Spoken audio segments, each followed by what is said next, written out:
Assalamualaikum warahmatullahi wabarakatuh. Saya Rafika Dinilah dari kelompok 4 dengan teman saya Sekar Bintang, Stefani Fakar, dan Rahma Septiani akan mempresentasikan hasil diskusi kami tentang bahan kimia laboratorium biologi SMA. Apa sih bahan kimia itu? Bahan kimia merupakan suatu zat murni atau bisa juga campuran dari berbagai elemen-elemen kimiawi. Selanjutnya, ada pengenalan dan pengamanan bahan kimia. Yang pertama ada bahan mudah meledak atau eksplosif. Beberapa bahan kimia dapat meledak jika bercampur dengan udara. Meskipun tidak terdapat udara, bahan kimia juga dapat terurai dan biasanya disertai ledakan ketika dipanaskan atau dicampur dengan bahan lain. Sebagai contoh, asam nitrat dapat menimbulkan ledakan jika bereaksi dengan beberapa pelarut seperti aseton, dietil, eter, etanol, dan lain-lain. Selanjutnya ada pencegahan. Gimana sih cara pencegahannya? Yaitu hindarkan dari tumbukan, benturan, gesekan, panas, dan percikan api. Lalu ada hal-hal pemicu ledakan. Yang pertama, adanya pelarut mudah terbakar. Yang kedua, ada udara cair. Udara dapat meledak jika dicampur dengan unsur-unsur produksi atau hidrokarbon. Yang ketiga, adanya debu. Debu padat dari bahan mudah terbakar bercampur dengan udara. Yang keempat, ada gas-gas. Yang kelima, ada peroksida.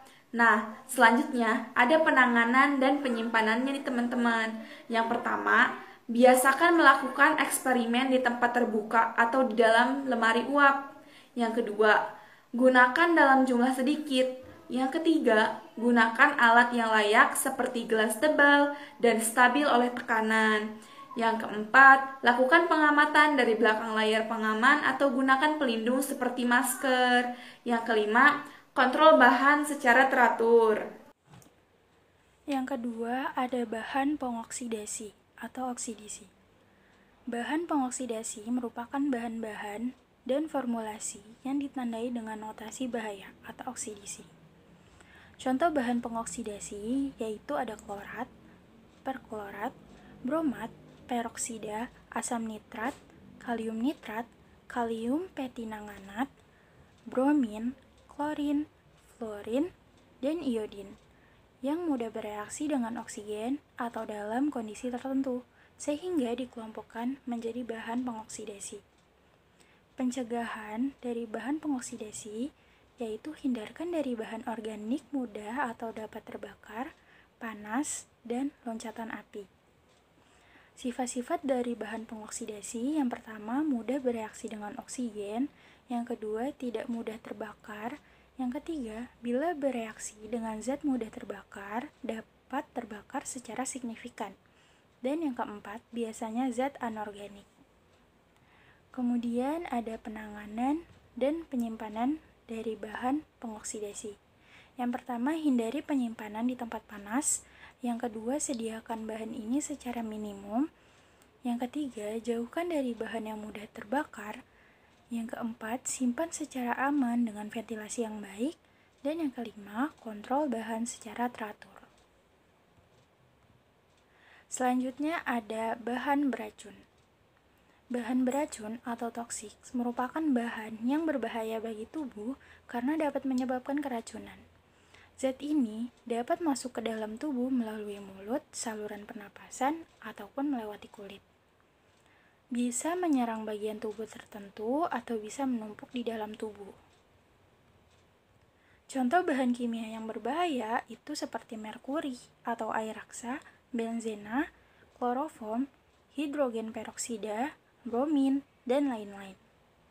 Kemudian sifat-sifat bahan beracun atau toksik yang pertama berbahaya bagi tubuh, yang kedua terdapat dalam berbagai wujud, yang ketiga bersifat karsiogenik. Kemudian pencegahan dari bahan beracun, hindari kontak langsung dengan bahan beracun dan menggunakan pelindung diri yang lengkap. Penanganan dan penyimpanan bahan beracun. Selalu gunakan alat pelindung diri berupa masker, kacamata laboratorium, jas lab, sarung tangan, karet. Simpan pada tempat yang berventilasi baik. membersihkan diri saat setelah berinteraksi dengan bahan beracun, dan yang terakhir, berikan label yang menunjukkan bahwa bahan tersebut beracun. Bahan korosif. Bahan tersebut dapat merusak suatu jaringan hidup, membuat iritasi langsung seperti rasa terbakar, rasa gatal, hingga kulit yang mengelupas. Bersentuhan dengan bahan yang bersifat korosif biasanya bisa langsung disadari sehingga bisa diminimalisir kesalahannya. Contoh dari bahan korosif antara lain asam nitrat, asam sulfat, asam klorida, natrium hidroksida, asam asetat, anhidrida asetat, metanol, penklorat, amonia, bromin, fluorin, hidrogen iodida, fenol, karbon dioksida padat, asam format, dan hidrogen peroksida. Sifat-sifat bahan korosif. 1. Beberapa mudah menguap. 2. Merusak jaringan pada tubuh. 3. Bila asam pH-nya kurang dari 2 dan bila basa pH-nya lebih dari 11,5. Pencegahan. Hindari kontak langsung dengan bahan korosif. Gunakan sarung tangan dan alat pelindung diri serta wajah. Penanganan dan penyimpanan. Dipastikan tidak bereaksi dengan wadahnya dan ditutup rapat. Simpan di tempat yang sejuk dan berventilasi baik. Berikan penanda bahwa bahan tersebut bersifat korosif. Gunakan alat pelindung diri saat menggunakan bahan yang bersifat korosif. Dan jangan sampai tumpah, dan jika bersentuhan dengan kulit, segeralah cuci dengan air dan sabun. Selanjutnya ada bahan mudah terbakar. Bahan mudah terbakar senyawa ini memiliki titik nyala yang rendah, dan bahan ini bereaksi dengan air serta membasahi udara sehingga menghasilkan gas yang mudah terbakar, misalnya hidrogen dari hidrida metal. Sumber nyala dapat berasal dari api bunsen, permukaan metal panas, loncatan api bunga listrik, dan lain-lain. Nah, contoh bahan kimia yang mudah terbakar yaitu asetaldehid, asam asetat, aseton, benzen, karbon disulfida, eter, etil asetat, etil alkohol, dan lain-lain. Serta bahan organik seperti aluminium, magnesium, zinc, kalium, natrium, gas etilen, metana, butana, dan lain-lain.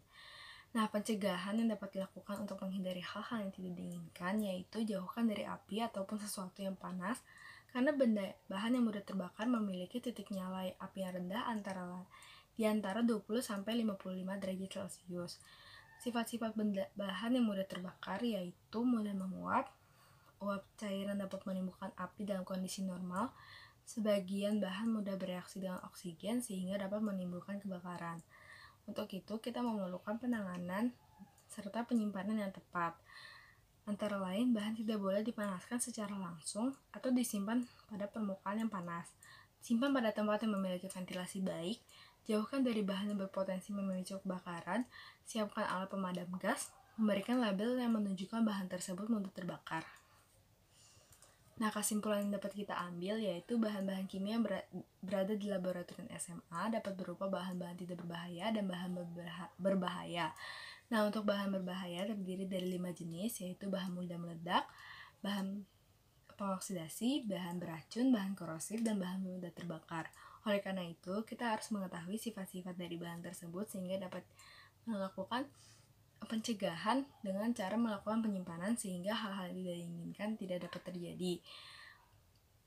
Dan apabila hal-hal tersebut terjadi, setidaknya kita mengetahui penanggulangan yang tepat untuk mengatasi hal tersebut. Sekian dari kelompok kami, mohon maaf sekiranya apabila ada kesalahan ataupun hal-hal yang kurang berkenan.